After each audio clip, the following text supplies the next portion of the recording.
Bonjour. Bonjour. Vous êtes chef du service de réanimation de l'hôpital Lariboisière à Paris. Je vous remercie beaucoup de nous apporter des éléments de compréhension. On en a besoin justement pour ne pas basculer dans la peur ou l'inquiétude ou l'anxiété. Je vous ai vu tout d'abord sourire en entendant cette histoire de rongeur qui aurait pu sauter à l'eau et nager jusqu'à l'île, jusqu'à infester l'île. Pour vous, évidemment, c'était une probabilité nulle. Oui, bien sûr, on va dire il n'y a aucun risque déjà qu'il y ait un rongeur, contaminé qui circule dans le navire, mais en plus, un rongeur qui traverserait une distance, de mer pour pouvoir, se retrouver sur le sol, c'est vraiment totalement impossible. Mais c'est vrai que, on va dire, il y a quelques éléments de ressemblance avec ce qui s'était passé avec la Covid, ce qui crée une certaine psychose et je dirais, si les autorités ont décidé de prendre toutes ces précautions pour rassurer la population, tant mieux. Ne serait-ce que les images que l'on voit, hein, ces combinaisons, tout ce protocole est un protocole similaire à ce que l'on avait vu, il y a 6 ans en Chine. Est-ce que ce protocole vous semble plus pertinent pour enrayer tout risque de propagation? Oui, le protocole semble, on va dire, pertinent dans le sens où, on va dire, il va rassurer essentiellement l'ensemble, des populations concernées, mais également le personnel navigant, des avions qui vont transporter les différents passagers, la population, le personnel soignant. Donc tout est bien organisé. Évidemment, il faut a posteriori n'avoir aucun regret et ne laisser aucune possibilité. Malgré tout, il faut être très rassurant. Le risque de contagiosité est proche de zéro, car à nouveau, nous avons essentiellement affaire à des personnes pour le moment asymptomatiques, qui ont déjà été dépistées négativement, mais qui sont, c'est vrai, contacts de personnes qui ont été contaminées. Qui ont été dépistées, c'est-à-dire qu'elles ont toutes subi une prise de sang à Très bord probablement, du navire très et donc les probablement. personnes qui évacuent sont des personnes dont on sait que la sérologie ne démontre pas de présence de cet Alors, hantavirus. plutôt, on va dire les tests génomiques, c'est-à-dire la Oui, RT-PCR, d'accord. qui ne retrouvent pas de génome du virus dans le sang ou dans les prélèvements biologiques qui ont été effectués. Malgré tout, et c'est ça, on va dire, la petite incertitude, c'est est-ce qu'aujourd'hui, un test négatif écarte la possibilité quand même que la personne ait été contaminée, mais qu'elle ait au moment du test une quantité très très faible du virus et donc le test ne soit pas suffisamment sensible pour le détecter. Parce que le virus met, 6 semaines éventuellement à se manifester et donc, pendant ces 6 semaines, on n'est pas certain de pouvoir diagnostiquer, effectivement Exactement, ce. voilà, la période d'incubation est plutôt de l'ordre de 10 à 15 jours en moyenne, mais il a été décrit des formes d'incubation plus longues, jusqu'à 6 semaines au maximum. Et effectivement, pendant la période d'incubation, le virus n'est pas encore bien développé quantitativement. Mmh. Et donc, effectivement, la personne est asymptomatique. Pourtant, il est présent. Et généralement, les tests de dépistage virologique, à ce moment-là, peuvent être négatifs. On a pu se poser la question, on va plus se demander pourquoi est-ce que ces passagers ne sont pas restés à bord, ne sont pas restés confinés à bord de ce navire pendant 6 semaines? Ça semble être la solution la plus logique, la moins dangereuse, parce que vous parliez, de l'absence ou de minime, en tous les cas, de risque de contamination, pour le personnel navigant des avions. Ça reste quand même des aérations à circuit fermé, donc on aurait pu éviter tout risque absolu en restant confiné dans un même espace pendant 6 semaines. C'est exact, mais quand même pour les passagers eux-mêmes qui sont asymptomatiques, c'est une épreuve difficile de rester sur un bateau avec toute la pression psychologique, pendant 6 semaines. Il y en a peut-être qui ont des parents à retrouver, des enfants, donc c'est quand même difficile. Et puis de toute façon, on ne peut jamais obliger quelqu'un, à se conformer à un certain nombre de recommandations, de façon définitive. On avait vu ça pendant la Covid en Chine. Parfois, il fallait, on va dire, lutter violemment contre une personne pour pouvoir l'obliger à suivre un isolement. Ça n'est pas le cas ici. La procédure fait essentiellement appel à la compréhension des choses et à la responsabilisation des passagers. Alors vous allez nous en parler plus en détail. On a appris que là, les Français s'apprêtent à les 5 Français donc, qui étaient présents à bord de ce navire s'apprêtent à monter dans leur avion, à être rapatriés en France. Qu'est-ce qui va se passer pour eux à partir, du moment où ils vont arriver sur le territoire français? Alors donc, ils vont être transférés dans un avion sanitaire, c'est-à-dire avec pas d'autres voyageurs et un personnel navigant protégé, essentiellement avec des masques FFP2. Par la suite, ils vont donc arriver dans un hôpital alors je ne connais pas l'hôpital, probablement un hôpital militaire de Paris, où ils vont subir un certain nombre de tests, d'examens cliniques, et ils vont être probablement gardés à l'isolement dans cet hôpital pendant quelques jours, on va dire 48-72 heures, le temps d'obtenir les résultats génomiques. Ce qui confirmera l'hypothèse qu'ils sont asymptomatiques et avec des tests négatifs. À ce moment-là, ils seront autorisés à rentrer chez eux. On va profiter bien sûr des 72 heures pour leur donner un certain nombre de recommandations, leur expliquer la contagiosité, les risques, et donc probablement aussi organiser, on va dire, leur retour à domicile dans de bonnes conditions. Donc ils devront mettre le masque FFP2 s'ils sortaient à l'extérieur de leur maison, et à l'intérieur de la maison, évidemment, prendre un certain nombre de précautions vis-à-vis de leur propre famille, en maintenant une certaine distanciation physique, et probablement, ils seront en arrêt de travail également. Et surtout, et c'est ça le point le plus important, ils vont suivre des examens cliniques répétés et des tests génomiques à nouveau répétés. Et en fait, plus le temps passe par rapport au dernier contact avec les personnes contaminées sur le navire, et plus la probabilité qu'ils soient porteurs du virus s'atténue. Et donc, effectivement, au bout de 6 semaines, on est sûr à 100% qu'ils n'ont jamais été contaminés, ce qui est quand même la probabilité la plus importante, qui est presque de 100%. Et malgré tout, il y a eu des cas contacts à bord des avions qui ont ramené des passagers qui avaient quitté plutôt la croisière. Donc c'est pour ça qu'il y a cette légère préoccupation, parce que des personnes qui ont voyagé ont pu contaminer justement d'autres passagers. On va dire, c'est pas le même risque, car les premiers passagers qui ont quitté le navire étaient des passagers malades, donc symptomatiques, porteurs du virus. Notamment, tout au début, on ne savait pas que cette personne était porteuse de cette souche d'hantavirus.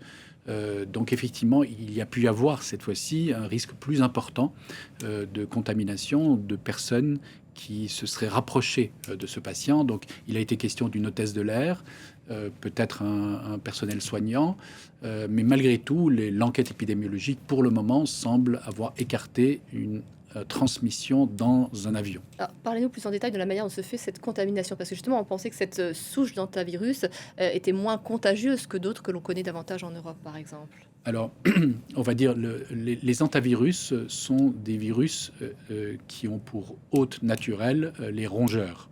Donc, généralement, la contamination se fait du rongeur à l'homme qui entre dans un habitat contaminé par les déjections ou les urines de l'animal infecté.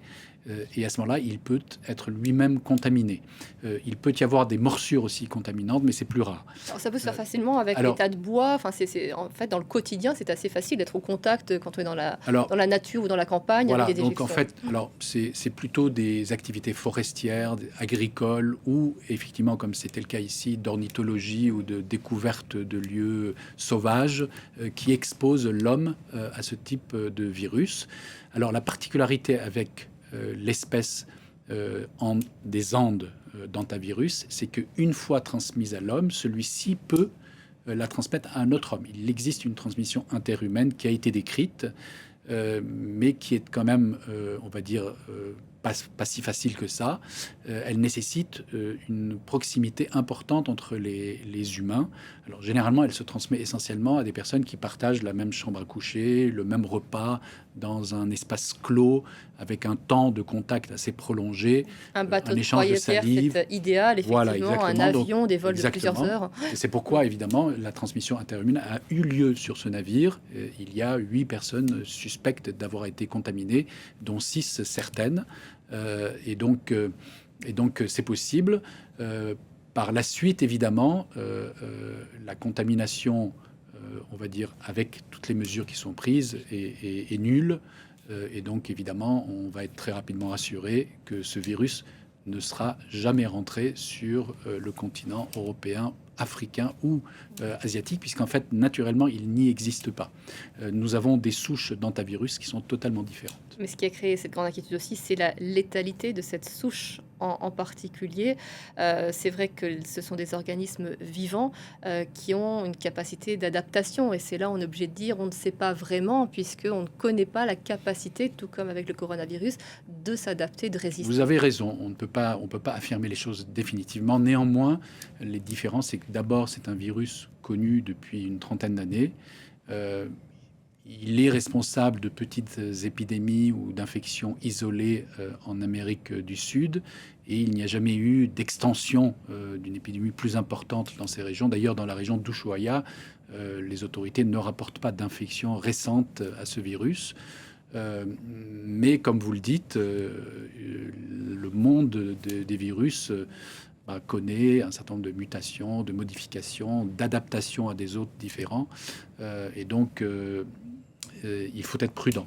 Ça reste important de trouver l'origine de cette contamination pour s'assurer qu'éventuellement, il n'y ait pas d'autres foyers qui aient pu essaimer sans qu'on ne sache. Oui, tout à fait. Il est important de déterminer le patient zéro, celui qui a contracté l'infection à partir de l'animal, du rongeur. Ça semble être plus ou moins déterminé. On sait que c'est un homme néerlandais qui a fait une visite dans un territoire pour observer les oiseaux et qui aurait peut-être été dans un endroit contaminé par ces rats particuliers d'Amérique du Sud. Par la suite, il a porté le virus dans le navire. Il aurait contaminé sa femme et d'autres personnes du navire, puisque la transmission interhumaine a été décrite avec cette souche d'hantavirus. Il n'existe pas de traitement. En revanche, on peut traiter les conséquences de ce virus. Tout à fait. Comme dans beaucoup d'infections virales, pour ne pas dire la quasi-totalité des infections virales, il n'existe pas de traitement spécifique. Généralement, il suffit d'attendre pour que les effets du virus diminuent avec le temps, parce que l'immunité acquise à la suite de cette contamination va l'emporter et contrôler le développement du virus. Alors parfois l'attente est longue, et parfois elle est difficile, et donc on va dans cette période donner des traitements pour compenser les dysfonctions d'organes. Alors la particularité avec cette souche des Andes d'hantavirus, c'est qu'elle a un tropisme vers le poumon et vers le cœur, et donc elle peut être responsable d'insuffisance respiratoire ou d'insuffisance cardiaque aiguë. Et évidemment, chez certaines personnes, elle peut provoquer des arrêts cardiaques qui peuvent entraîner un décès brutal. Et la létalité a été décrite aux environs de 40-50%. Comme avec le coronavirus, c'est-à-dire avec un risque accru ou maximisé avec des comorbidités ou même sur des terrains sains. Alors, on n'a pas suffisamment de recul, puisqu'en fait, il y a très peu de cas, il y a très peu de cas rapportés dans la littérature médicale, mais on va dire raisonnablement, effectivement, si vous êtes jeune, en bonne santé sportive, vous avez moins de probabilité de décéder d'une infection virale que si vous êtes un peu âgé avec des comorbidités et des maladies chroniques. Néanmoins, toute personne a priori est susceptible, si elle est infectée par ce virus, que ce soit directement à partir du rat ou éventuellement dans le cadre d'une transmission interhumaine, comme c'est le cas ici, eh bien toute personne est susceptible de décéder. Ce qui est rassurant, ce sera ma dernière question, c'est la réactivité peut-être de l'Organisation mondiale de la santé qui est très très présente, qui nous explique les choses, qui est très pédagogue, contrairement à l'épisode du coronavirus où l'organisation avait été débordée. Or, c'est important parce qu'on parle des virus, on parle de ces organismes vivants. Ce sont quoi? Ce sont des dizaines de milliers, qui ne sont pas tous à risque évidemment, mais qui effectivement sont là, avec lesquels on cohabite au quotidien. Oui, tout à fait. Les virus sont à l'origine de la vie sur Terre. Et donc, effectivement, il y en a des milliers différents, certains que l'on ne connaît pas, d'autres que l'on connaît mieux, certains qui vont émerger, d'autres qui apparaissent à la suite de variations génétiques, de combinaisons de matériel génétique entre des virus déjà existants. Donc c'est justement la vie qui évolue. Quand même, de façon générale, un virus est un parasite d'un être vivant, c'est-à-dire en fait il n'a pas la machinerie cellulaire suffisante pour se répliquer. Il est obligé de parasiter une cellule humaine, végétale, animale pour pouvoir utiliser l'ensemble des protéines et des instruments de la cellule pour se répliquer. Et donc d'un point de vue un peu finaliste, pour lui, afin d'assurer sa survie, il vaut mieux qu'il ne tue pas son hôte. Ouais. Son hôte. Et donc, effectivement, ici, en fait, l'antavirus des Andes a un hôte naturel avec lequel il vit en pleine harmonie, qui est le rat des rizières argentin. Maintenant, l'homme est un hôte accidentel, d'où le fait, effectivement, pour le moment, qu'il ne soit pas totalement adapté et qu'il entraîne une maladie grave. Oui, notre corps ne s'est pas encore adapté à cette menace. Tout à fait. On avait bien vu ça avec le SARS-CoV-2, puisque au départ, c'était une maladie extrêmement grave, même si elle n'a pas la létalité de l'antavirus des Andes, mais elle était quand même relativement grave, avec une létalité de l'ordre de 1 pour 1000. Mais aujourd'hui, le virus s'est adapté naturellement pour mieux cohabiter avec l'homme, et à la fois, il peut se multiplier à l'infini, très facilement, contaminer des hommes sans pour autant leur nuire. Je vous remercie infiniment, professeur Bruno Megarban, d'être venu sur ce plateau nous livrer tous ces éléments de compréhension.